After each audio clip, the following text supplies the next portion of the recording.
Aujourd'hui, nouvelle vidéo, on fait une FAQ. Vous me l'avez demandé, donc du coup, vous demandez, je fais. J'ai reçu à peu près je sais pas, peut-être une trentaine, quarantaine de questions, donc ça devrait largement faire l'affaire, on va essayer de répondre au maximum de questions possibles. Première question de Lewenox. Lewenox qui nous dit, à quoi tu t'attendais en faisant ta pub et la comparaison avec la réalité? Ok, donc je savais que j'allais forcément augmenter en termes d'abonnés. Après, je m'attendais pas spécialement à recevoir autant de gentillesse, que ce soit dans les commentaires ou même en proposition pour m'aider, etc. Donc c'est surtout sur ça que j'étais surpris. Le fait d'augmenter en abonnés, je suis pas surpris parce que c'est normal. Le mec est suivi par 5 millions d'abonnés, donc logique que sur les 5 millions, du coup, il y en a quelques-uns qui se disent tiens, on va aller regarder quand même ce qu'il a fait, etc. Et la comparaison avec la réalité, bah je viens de le dire, c'est que je m'attendais à monter en abonnés. J'avais pas un nombre précis en tête, je savais que ça allait augmenter un peu. Maintenant, voilà, le point vraiment le plus important, c'est la gentillesse des gens et le nombre de propositions d'aide que j'ai reçues. Voilà. Ça jamais j'aurais pu m'en douter.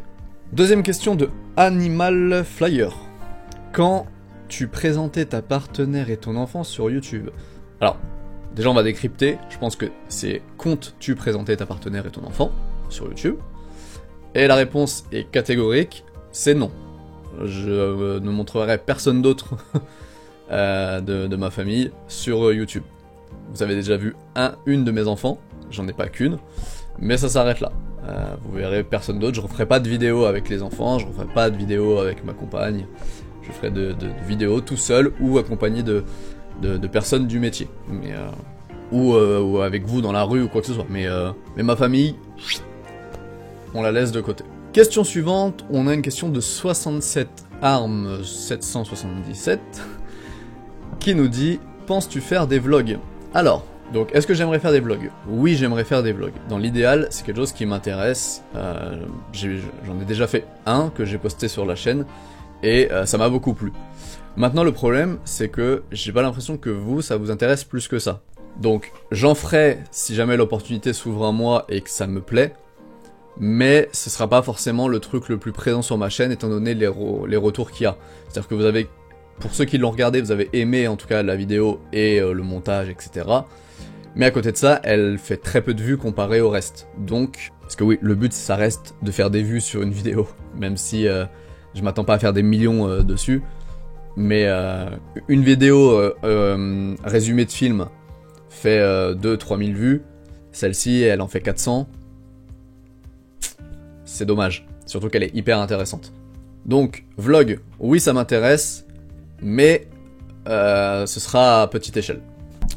Alors, cette question-là, elle me plaît beaucoup, de HackDev, qui me dit « Pourquoi es-tu si BG ?» La réponse est très simple, manger 5 fruits et légumes par jour, aller à la salle 3 heures par jour, en écoutant du Kinvé. Voilà, c'est les 3 éléments qui vont faire de toi que tu seras vraiment un BG aussi. Question de Ant Onyx qui nous dit « Pourquoi as-tu quitté ton travail pour YouTube et quels sont tes objectifs ?» Donc déjà, on va remettre les choses au clair, puisque sur la vidéo de Joy-Con, on a l'impression que j'ai quitté mon travail pour YouTube, ce qui n'est pas le cas. À la base, j'ai quitté mon emploi puisque je voulais me faire financer une formation, et pour celle-ci, il fallait être demandeur d'emploi. Donc du coup, j'ai quitté mon job pour avoir cette formation. Sauf que, les élections arrivant plus ou moins au même moment, les financements dans ma région ont été coupés pendant une période. Donc je n'ai pas pu me faire financer. Ce qui veut dire que du coup j'ai pu m'investir un peu plus sur YouTube et Twitch que je voulais faire en à côté de ma formation. Et ensuite donc j'ai eu le coup de pouce de Joyka qui fait que mes abonnés ont augmenté et donc du coup que aujourd'hui je peux éventuellement envisager de continuer et voir si ça peut marcher. Donc après quels sont mes objectifs? Bah c'est simple, c'est réussir à vivre du stream et de YouTube. Voilà. Si ça peut marcher, c'est le kiff. Voilà. Après si ça marche pas, bon bah on retournera vers la formation et le travail plus conventionnel. Question suivante, question de Colline. Colline qui me dit, est-ce que tu regrettes ta vie pro d'avant? Alors est-ce que je regrette ma vie pro d'avant? Non. Est-ce que je regrette mon salaire pro d'avant? Oui. oui. Puisque donc actuellement, forcément, le chômage ça paye moins que le travail les amis. C'est difficile aussi après de se dire est-ce que je regrette un truc où je voyais moins mes enfants, je passais du matin au soir ma journée là-bas, j'étais pas mon propre patron, enfin tous ces trucs là font que c'est compliqué de se dire ouais, franchement je regrette. Mais du coup, ça me permet d'enchaîner sur la question suivante, qui est la question de Gnocchi, Gnocchi TV, qui me demande, tu faisais quoi comme métier avant, donc, tu gagnais combien, tu arrives à vivre de YouTube, et c'est ta femme qui ramène la moula. Ça fait beaucoup de questions. Donc je faisais quoi comme métier? Donc j'étais responsable commercial dans un magasin qui vend des cuisines équipées. Je gagnais combien? Je gagnais suffisamment ma vie en tant que responsable, j'étais à un peu plus de 2000 € par mois. Pour le moment, je vis ni de YouTube, ni du stream. D'accord? En même temps, c'est trop récent pour pouvoir en vivre. D'ailleurs, c'est pour ça que ma chaîne YouTube n'est pour le moment pas monétisée. Tant que je n'aurai pas des vidéos qui feront suffisamment de vues pour me dire ça vaut le coup de les monétiser, etc.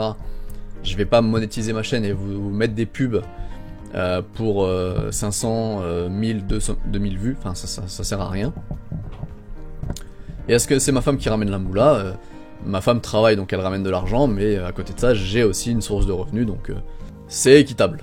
Question de Anaël, qui nous dit: depuis quand as-tu commencé les streams? Est-ce que tu préfères stream ou les vidéos YouTube? Alors c'est vraiment deux mondes différents, ok? Stream, j'aime beaucoup le contact, surtout avec les gens en plus qui m'ont rejoint, qui sont adorables sur les lives. Donc en général, maintenant je suis passé de donc 2 personnes à 20 ou 30 moyennes, ce qui est génial, et les gens, je vous dis, sont adorables. Donc j'aime beaucoup cette proximité, le fait de pouvoir parler avec vous, etc. C'est génial. Maintenant, les vidéos YouTube, c'est différent parce que tu peux vraiment mettre en place des concepts, tu peux maîtriser ton montage, etc. Donc j'ai pas réellement une préférence. Maintenant, pour jouer le jeu, si je devais en choisir qu'un, honnêtement, je pense que je choisirais les vidéos YouTube. Parce qu'en fait, si tu veux, stream, ça demande déjà beaucoup d'énergie. Parce qu'il faut tout le temps être au taquet, etc.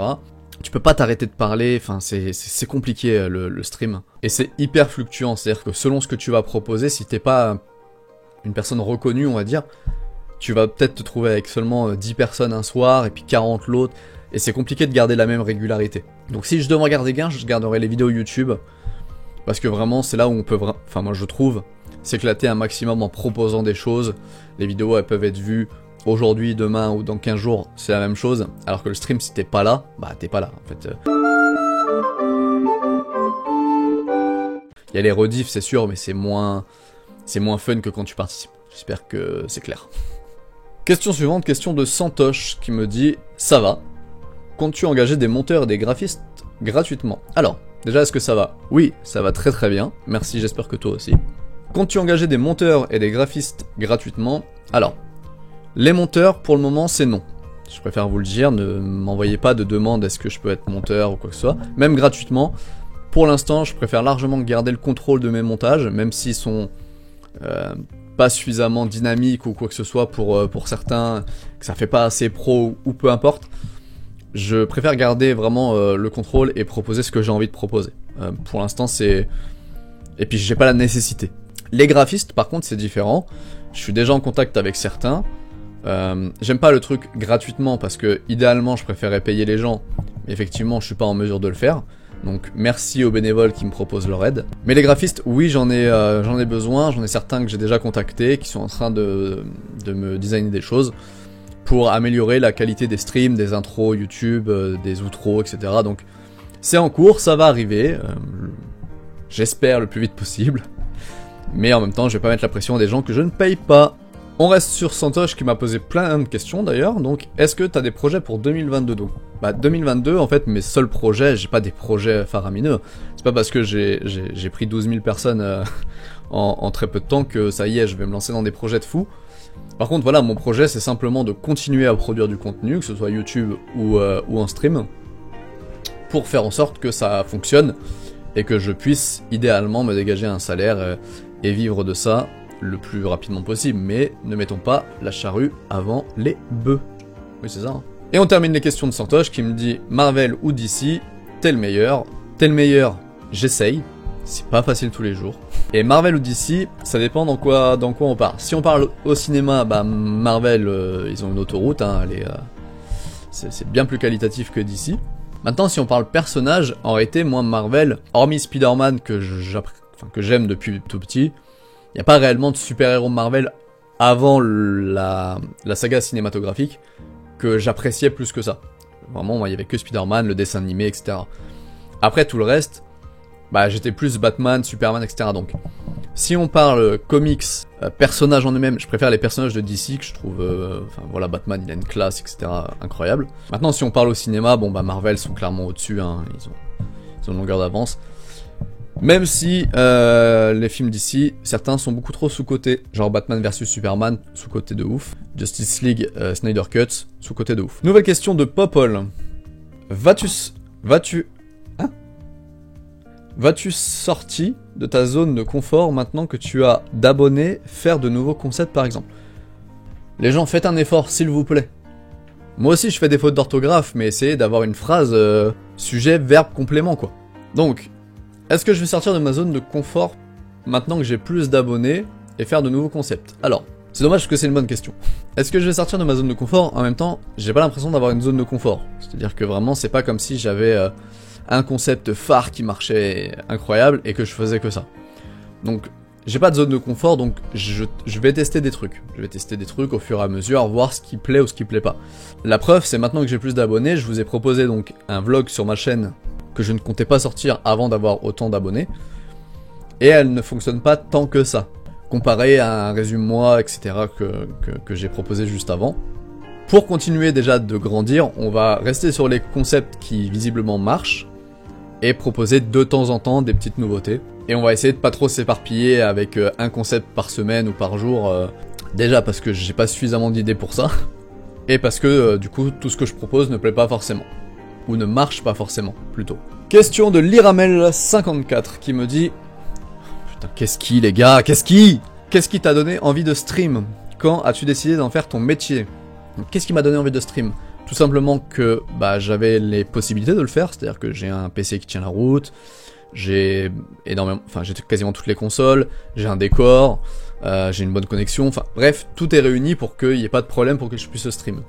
Et du coup, je me suis dit, ça va me permettre de rencontrer des nouvelles personnes si jamais elles viennent sur mon live. Quand est-ce que j'ai décidé d'en faire mon métier?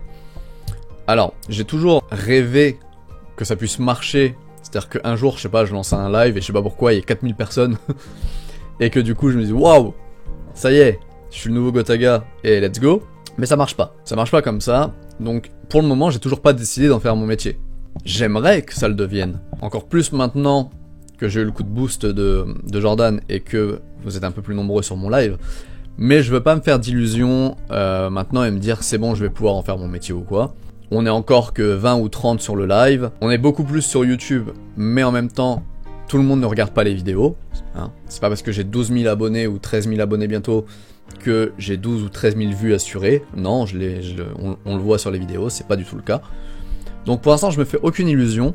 Je continue, je persévère. On verra si ça marche. Si je peux en faire mon métier, c'est l'idéal. Si je peux pas, c'est pas grave. Mais au moins, j'aurais essayé, j'aurais tout donné. Question de Amaury Odobel. Pourras-tu faire des vidéos en cosplay? Genre en Spider-Man quand tu résumes les films. Alors ça va arriver, mais je vais pas faire des vidéos en cosplay. Je pense que je vais faire un résumé moi sur les trilogies de Spider-Man. Et du coup, j'en profiterai pour le mettre. Ce sera l'occasion de le mettre. Pareil, en live, je vais prévoir un live où on jouera à un jeu Spider-Man et je le mettrai à cette occasion-là. Mais voilà, il n'y a pas d'autre raison pour que je le mette sur des vidéos, mais oui, attendez-vous à me revoir dans ce fameux costume. Et on va terminer la FAQ avec les questions de Lowenox, parce que pareil, il m'en a envoyé un paquet, donc on va essayer d'y répondre. Donc, Lowenox qui me dit, comptes-tu diversifier ton contenu de ta chaîne YouTube? À quand le prochain TikTok? Alors, est-ce que je compte diversifier le contenu de ma chaîne YouTube? Donc j'en ai parlé un petit peu avant. Oui, je vais essayer de diversifier les contenus et les propositions. Maintenant, je ferai aussi surtout ce qui marche, tu vois. C'est-à-dire que si je fais des vlogs et que ça marche pas, je vais en faire beaucoup moins, même si ça me plaît. Si par exemple il y a que les résumés qui fonctionnent, je vais faire beaucoup plus de résumés que d'autres concepts. Honnêtement, ça dépendra du suivi et de l'engouement des gens en fait. Si les gens suivent les trucs que je propose, je continuerai de proposer de nouveautés. Si les gens restent fixés sur un type de contenu, voilà, je ferai avec. À quand le prochain TikTok? Alors, TikTok c'est pareil. Donc j'ai un compte TikTok qui est en description, allez-y. D'ailleurs, ah oui. Ça c'est une ouverture de parenthèse. Si la vidéo vous plaît, je vous invite à la liker, à la partager et à la commenter, ça m'aide énormément. Et à faire la même chose pour les autres vidéos. Voilà, c'est tout. Je vous embête pas plus. Et ça, c'est une fermeture de parenthèse. J'ai donc un compte TikTok, mais le but de ce compte TikTok là, donc non seulement c'est de faire des petites blagues, mais c'est surtout de me faire une sorte de communauté que j'espérais pouvoir ramener sur YouTube. Je me suis vite rendu compte que ça marchait pas. C'est-à-dire que les gens de TikTok sont sur TikTok. Tu les fais pas venir sur YouTube, c'est très compliqué. Donc je vais refaire des TikTok, j'essaye juste de me caler sur les vidéos YouTube, les streams, et après quand j'arriverai à me dégager un petit peu de temps, je vais reprendre un petit peu les TikTok. Mais c'est vrai que c'est plus vraiment ma priorité, les vidéos TikTok. Autre question, tu me demandes, est-ce que tu manges tes chaussettes? La réponse, c'est oui. C'est pour ça que je n'en porte plus, parce que je n'en ai plus en fait. Et dernière question, comptes-tu essayer de participer à d'autres tournages si possible? Est-ce pas trop dur d'avoir tout plaqué pour stream? Et quel est ton rêve de streamer? Alors, beaucoup de questions. Comptes-tu essayer de participer à d'autres tournages si possible? Idéalement, oui. J'aimerais beaucoup. Non pas encore pour faire de la pub, même si on me le propose, évidemment. Mais c'est surtout pour voir un peu comment se passe un tournage chez un vrai YouTuber. Quelqu'un qui est pro, qui gagne sa vie avec. J'aimerais beaucoup voir comment sont faites les vidéos de leur côté. Est-ce pas trop dur donc d'avoir tout plaqué pour le stream? Donc ça j'ai plus ou moins déjà répondu, c'est-à-dire que c'est pas dur parce que du coup je vois beaucoup plus mes enfants, je gère mes horaires comme je veux, etc. Maintenant, bah ce qui est dur en fait c'est simplement le salaire qui est moindre, mais en même temps voilà, je vais pas me plaindre, je l'ai voulu et voilà, je suis pas non plus au bord de la rue. D'accord, j'ai suffisamment de revenus pour tester cette expérience. Et quel est ton rêve de streamer? Bah mon rêve de streamer, je vous l'ai dit, il est simple, c'est juste déjà pouvoir en vivre, ce serait déjà top, ce serait vraiment un rêve on va dire, de pouvoir vivre du stream ou même juste de YouTube. L'un ou l'autre déjà ça suffirait tu vois, après si c'est les deux c'est le kiff, mais juste un suffirait. Après si on parle juste stream, bah comme tout le monde je pense que ça va être participer aux Z-Event, ça c'est un truc, ce serait la folie, mais on va pas s'emballer non plus les gars, on a 30 spectateurs. Voilà les amis, c'était la dernière question. J'espère que ça vous aura permis d'en apprendre un peu plus sur moi. En tout cas pour les personnes qui sont intéressées, vous avez le droit de vous en foutre totalement, c'est possible aussi. En attendant, moi je vous dis à bientôt pour une prochaine vidéo. Portez-vous bien, ciao.